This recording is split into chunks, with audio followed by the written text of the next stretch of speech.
পার্বতী নন্দন, এমন ভারাক্রান্ত মনে কেন বসে আছো? প্রণাম মহামুনি, আজ আমার মন খুবই ব্যথিত। মাতা আমার জন্য মোদক প্রস্তুত করেননি। তিনি আমায় আর আগের মতো স্নেহ করেন না। এ তুমি কি বলছো পার্বতী নন্দন? তোমার মাতা জগৎ জননী, স্নেহের আধার তিনি। তোমাকে তিনি সৃষ্টি করেছিলেন পরম যত্নে। সে কি তোমার জানা নেই?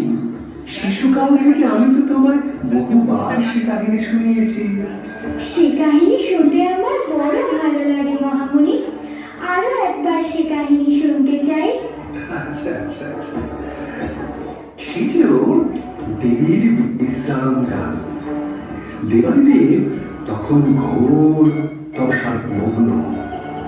দেবী গুহা অভ্যন্তরে বিশ্রাম করছিলেন আর খেলার ছলে এক বালকের অবয়ব তৈরি করছিলেন।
গুহায় প্রবেশ করতে চাই। গুহায় প্রবেশ করা অসম্ভব।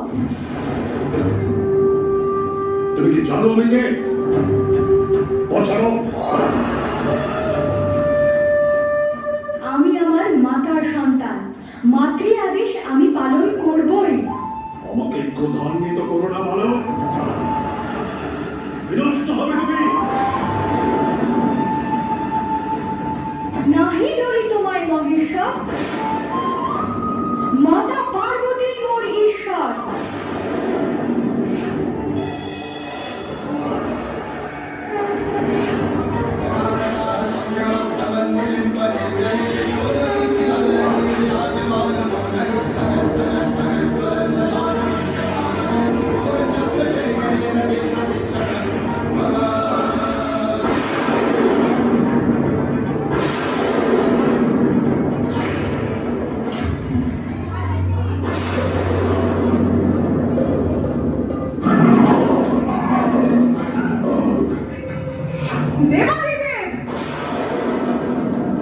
আপনি কি করলেন?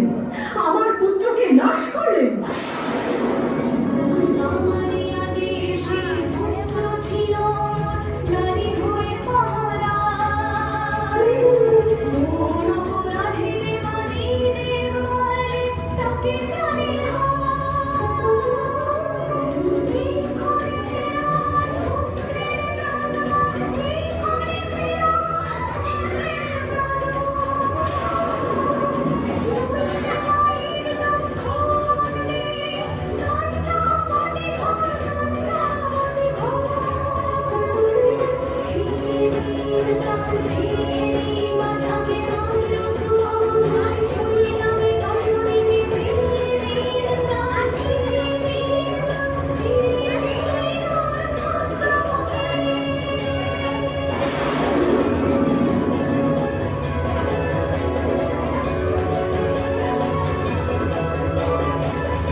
স্বয়ং প্রজাপতি ব্রহ্মা।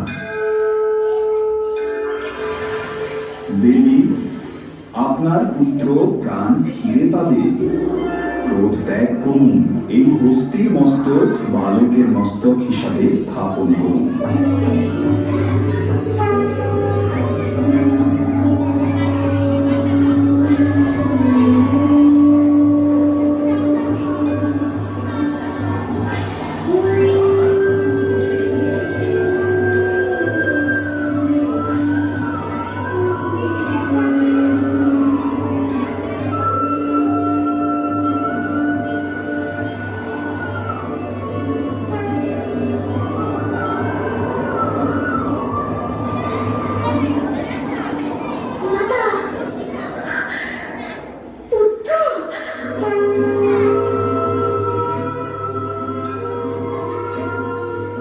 এই হয়ে তোমার মা আর কর্ত্রী।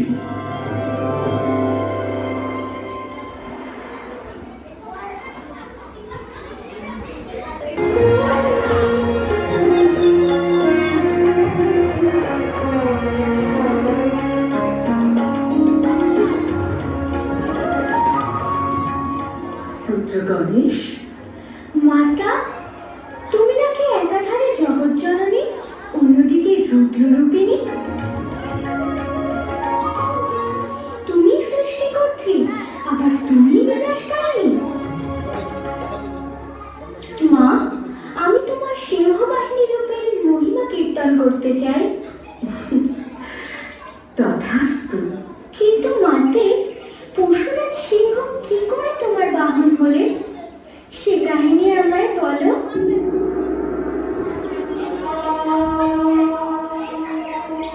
আমি তখন দেবাদিদেবের তপস্যায় রত। ঘোর জঙ্গলের মধ্যে আমি একা সাধনা করে চলেছি।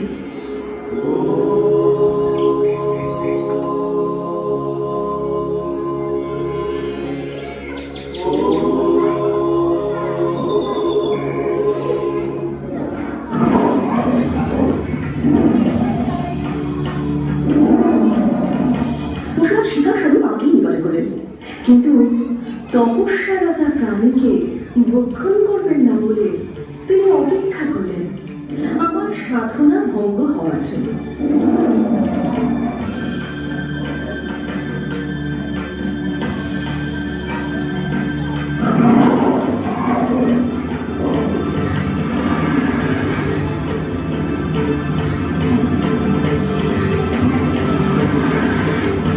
বছরের পর বছর কেটে যায়, আমার সাধনা শেষ হয় না।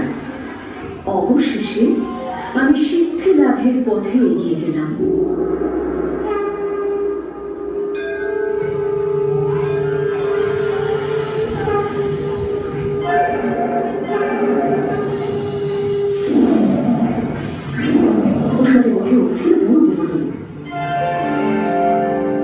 তিনি স্বেচ্ছায় আমার বাহন হওয়ার সিদ্ধান্ত নিলেন।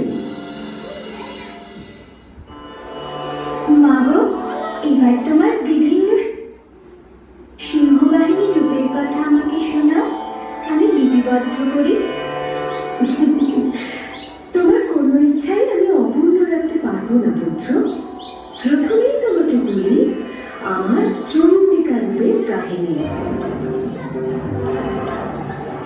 একবার শুম্ভ এবং নিশুম্ভ নামে দুই অসুর ভ্রাতা স্বর্গরাজ্য আক্রমণ করেছিল।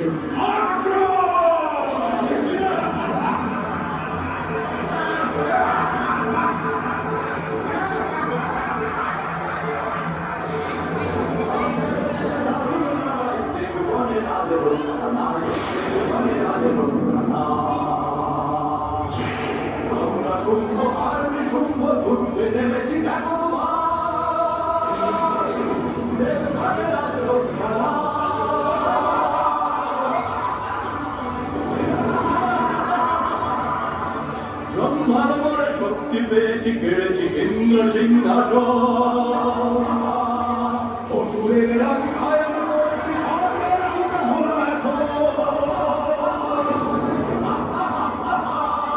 স্বর্গ যত নদী মহারথী দেব করে শত সীমানা।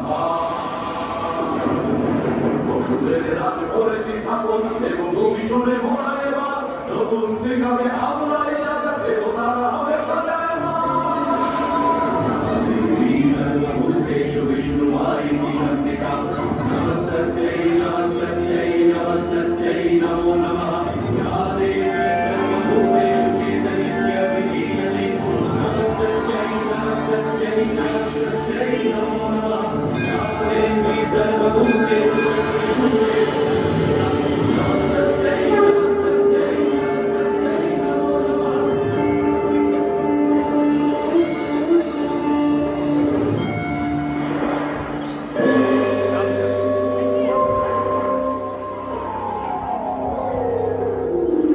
দেবগণ নির্ভয় হন,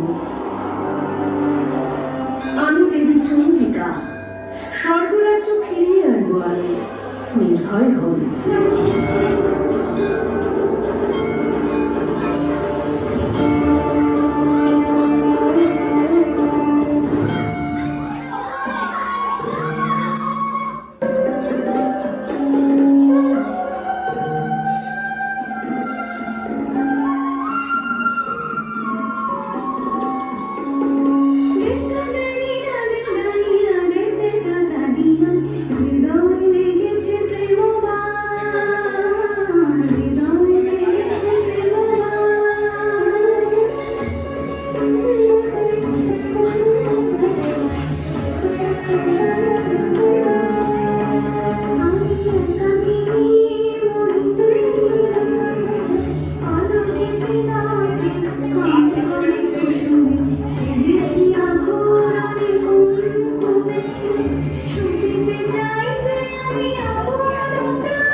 অপরূপ নৃত্যভূতিতে আমরা মুগ্ধ। আমাদের ভজনা করো দেবী। এমন সুরবীর অসুর ভ্রাতাকে একই সঙ্গে বিবাহ করা যে অসম্ভব অসুররাজ। আপনারা বরং মল্লযুদ্ধ করুন। যিনি বীরশ্রেষ্ঠ হিসেবে চিহ্নিত হবেন আমি তাকেই বিবাহ করব।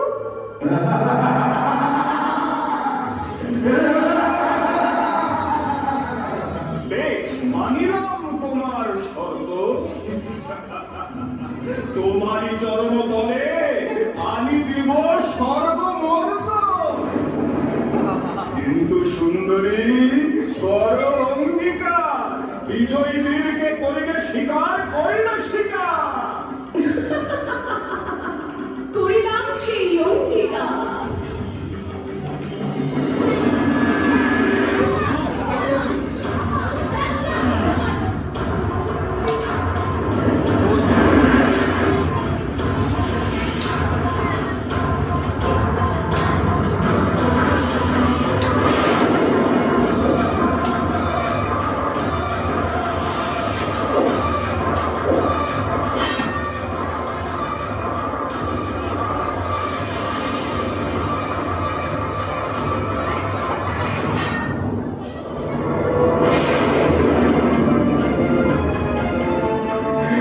দেবী, যুদ্ধে বিজয়ী আমি।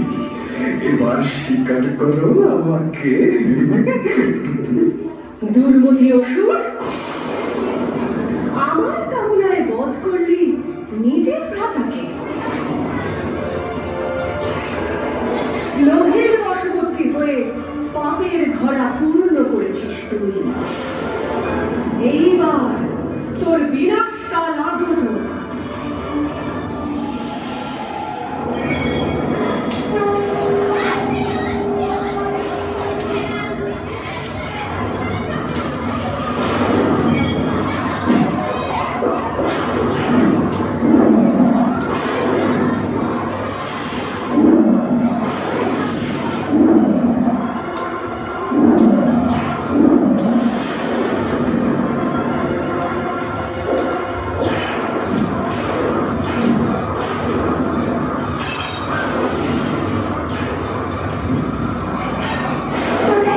চলিবেদের শক্তির আধার স্বরূপারণী দেবী অষ্টভুজা। ত্রিশূল, খড়গ, ধনুর্বাণ, পদ্ম ধারণ করে আছেন। সিংহ তার বাহন। সিংহের মতো কেরোসিন রূপখানা দেখে কেউ সমীহ না করে থাকতে পারে না। সিংহবাহিনী চণ্ডিকা রূপের কথা তো শুনলাম, এবার জগদ্ধাত্রী রূপের বিষয় বলো মা। বেশ, তবে শোনো সেই কাহিনী। দেবতারা ক্ষমতা লাভ করার পরে মদগর্বে গর্বিত হয়ে নিজেদের শ্রেষ্ঠ ঘোষণা করলেন। যাবতীয় কর্তব্য ভুলে গেলেন। তখন ত্রিদেব খুব চিন্তিত হয়ে আমার স্বর্ণাপন্ন করেন। হে দেবী, প্রকট হন, মহাসংকট উপস্থিত। দেবতারা কর্তব্য ভুলে ক্রমণে মত্ত ত্রিভুবন রসাতলে যেতে বসেছে। ক্ষমতার গর্বে তারা অন্ধ হয়েছে।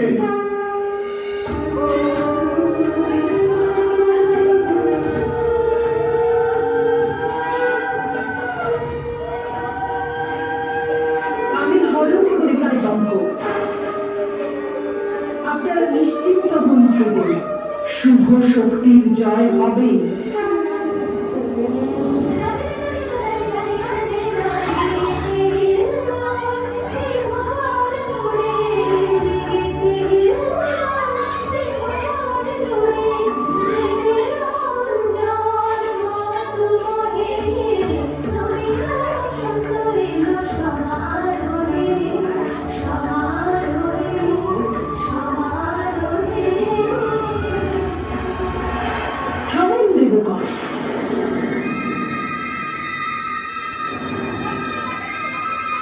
সমস্ত কর্তব্য কর্ম বিস্তৃত হয়ে আপনারা ক্রমবিমুক্ত হয়েছেন।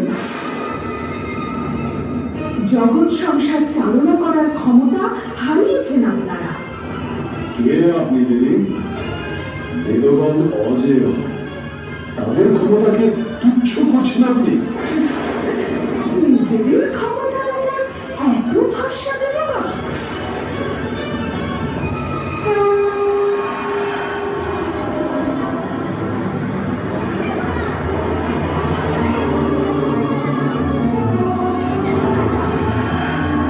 এই সামান্য তৃণখণ্ড বিনষ্ট করে নিজেদের শক্তি প্রকাশ করে দেখান।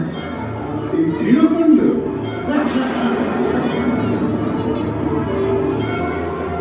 আমি অগ্নি রে, এই তৃণ তো তুচ্ছ।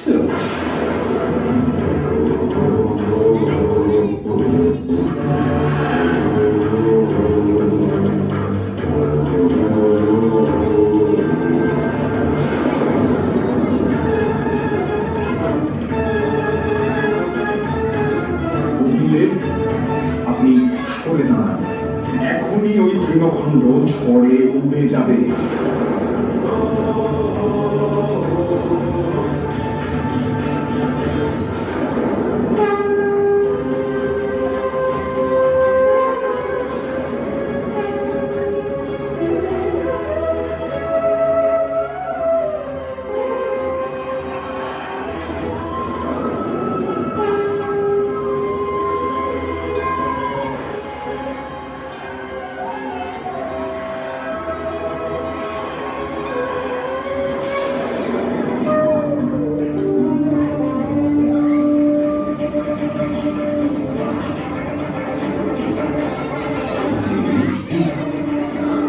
কে আপনি? দেবগণ, আপনারা গর্বে অন্ধ হয়েছে, আমোদে ও বিলাসে নিজেদের নিমজ্জিত করেছেন। সামান্য তৃণখণ্ড বিনষ্ট করতে পারলেন না। ক্ষমতার গর্ব মহা সর্বনাশ ডেকে আনে। আমি দেবী জগদ্ধাত্রী, এই জগৎ ধারণ করে আছি। আজ আমি আপনাদের উপযুক্ত শিক্ষা দিতে এসেছি। দেবী, আমরা সত্যি ক্ষমতা গর্বে অন্ধ হয়েছিলাম, আমাদের ক্ষমা করুন। আমাদের আপনার চরণে স্থান দিন দেবী। আপনাদের অহংকার হরণ করার জন্য আমি এসেছি দেবরাজ। আপনাদের অহংকে আমি হস্তির রূপ দিলাম। সেই হস্তির স্থান হবে আমার বাহনের পদতলে।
জগদ্ধাত্রী দেবী সিংহপৃষ্ঠে চতুর্ভুজা ত্রিনয়না, ধারণ করেন শঙ্খ চক্র ধনুর্বাণ ও গলায় নাভার।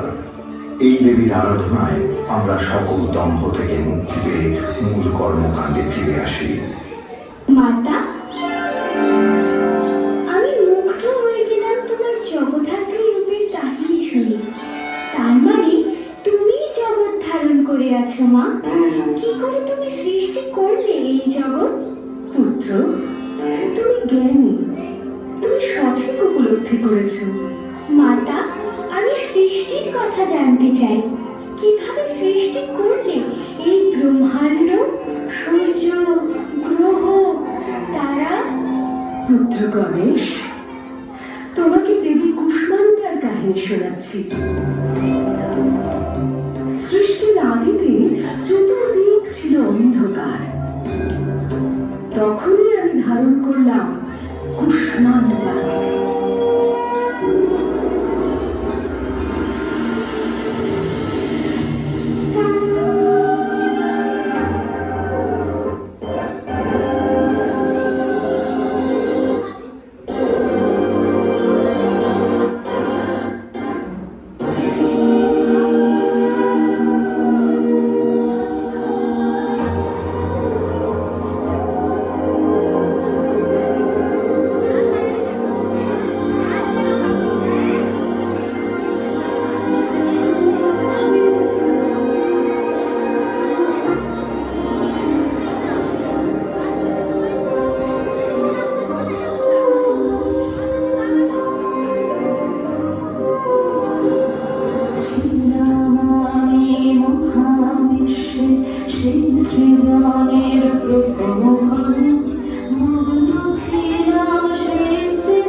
সাধারণত অষ্ট বা দশভুজা। তিনি ধারণ করেন ত্রিশূল, চক্র, তরবারি, গদা, ধনুর্বাণ ও দুই পাত্রে মধু ও রক্ত। ইনি সিংহবাহিনী।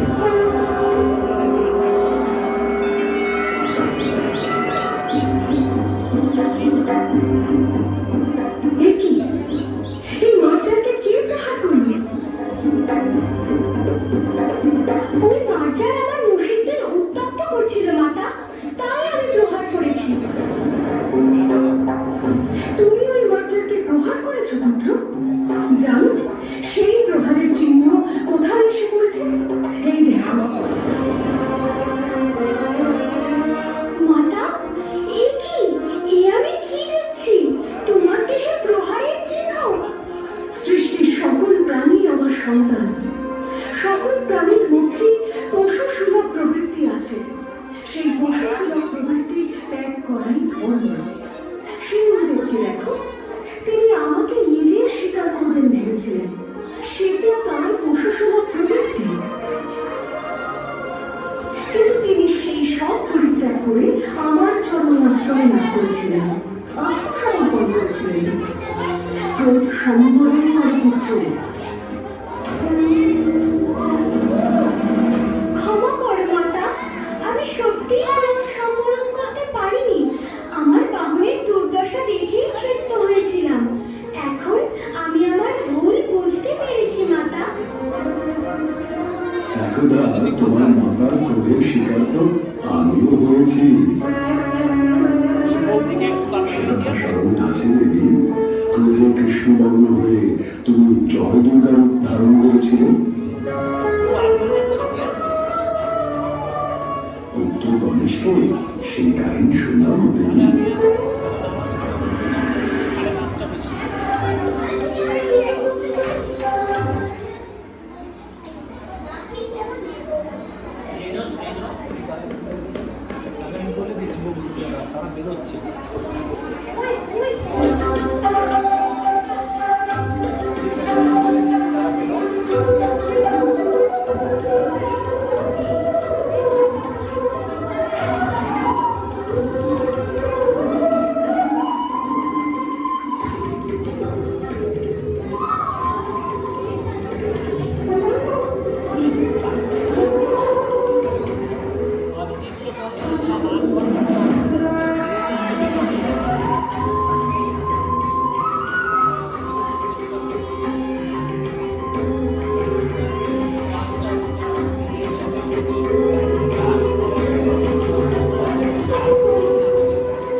দেবী, ক্রোধ সম্মান করো। আমি নবীন তপস্বী নবলেশ্বর, তোমার দর্শন লাভের জন্য এসেছি সুন্দরী। তোমার রূপে আমি বিমুগ্ধ। ওরে দুর্মতি, আজই তোর বিনাশ অনিবার্য। এখনই এই স্থান পরিত্যাগ কর, নয়তো বিনষ্ট হওয়ার জন্য প্রস্তুত হ পাপিষ্ঠ। আমি বিমুগ্ধ হয়েছি দেবী, তোমার মতো সুন্দরী হাতে বিনষ্ট হতেও ভয় পাবো না।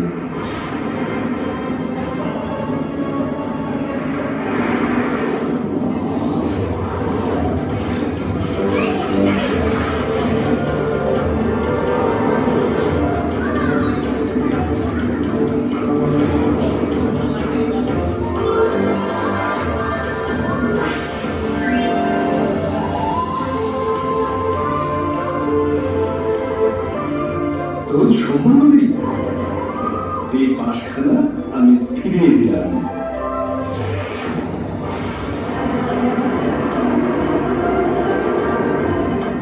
তোর শিক্ষা এখনো সম্পূর্ণ হয়নি।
প্রচ্ছন্ন করো দেবী।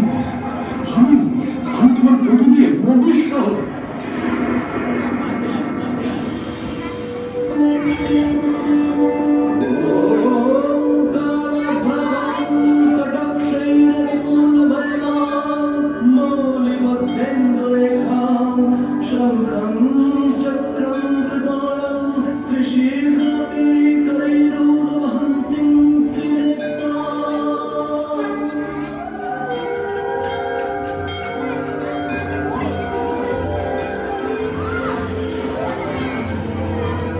সিংহবাহিনী জয় দুর্গা কৃষ্ণবর্ণা। শক্তির মূল উৎসে তিনি অধিষ্ঠান। তিনি চতুর্ভুজা, শূল, চক্র, খড়গ ও পদ্ম ধারণ করে আছেন। এই দেবীর আরাধনায় সকল অঙ্গ দূর হয়।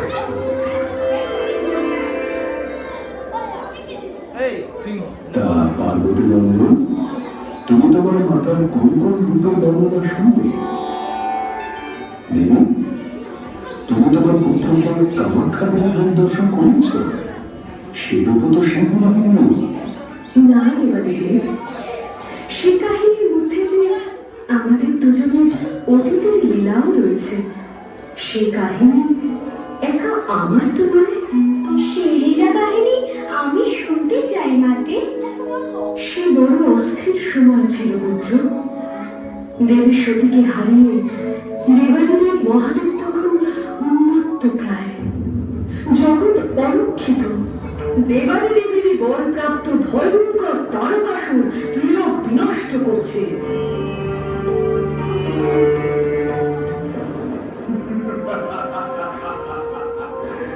অসুরের দাসান্দাস হয়ে থাকো ভগবান। আমি মহাদেবের বরপ্রাপ্ত। শিব পুত্র ছাড়া আমাকে কেউ বধ করতে পারবে না। মহাদেব সতীকে হারিয়ে উন্মত্ত প্রায়। তার পুত্র লাভের আর কোনো সম্ভাবনাই নেই। সত্যি তখন দেবতাদের খুবই করুণ অবস্থা। দেবাদেবীর গভীর তপস্যায় রত। দেবতারা এলেন আমার পিতা হিমালয়ের সামনে। প্রস্তাব দিলেন বিবাহের। পাত্র স্বয়ং তপস্বী মহাদেব। শিব সংসারে হলেই না আসবে শিবপুত্র। কিন্তু শত সেবাতেও দেবাদেবীর ধ্যান ভঙ্গ হয় না। হে মধুসূদন, দেবাদেবীর সেবায় হিমালয় পুত্রী পার্বতী নিজের জীবন উৎসর্গ করেছে। কিন্তু এখনো তো মহাদেবের হৃদয়ে কোন দোলাচল হল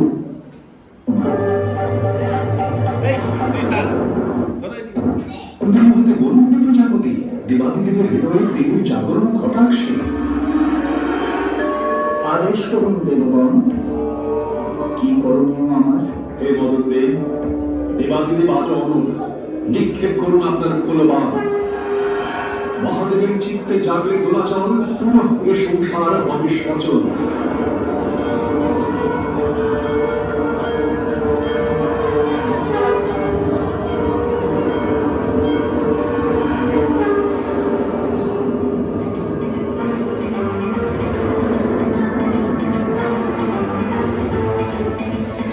অভিষ্ট, আমার তপস্যা ভঙ্গ করলে তোমার বিনাশ পরিমার্য।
কে তুমি কন্যা?